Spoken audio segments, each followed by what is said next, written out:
पाहिलं तर मग मालिकेच्या आजच्या भागामध्ये आपल्याला पाहायला मिळालं, प्रिया हॉस्पिटलमध्ये असते. अश्विनने तिच्यासाठी डब्बा आणलेला असतो.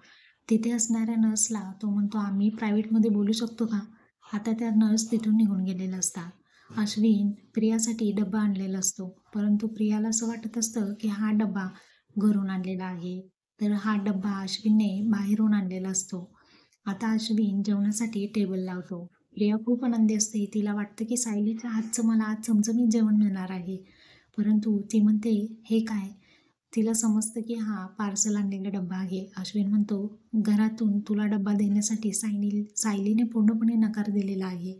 त्यावरती प्रिया म्हणते, "मग आई-बाबा काय म्हणाले?"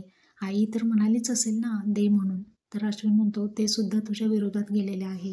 आता तुला सुभेदारांच्या घरातून डब्बा कधीही मिळणार नाही."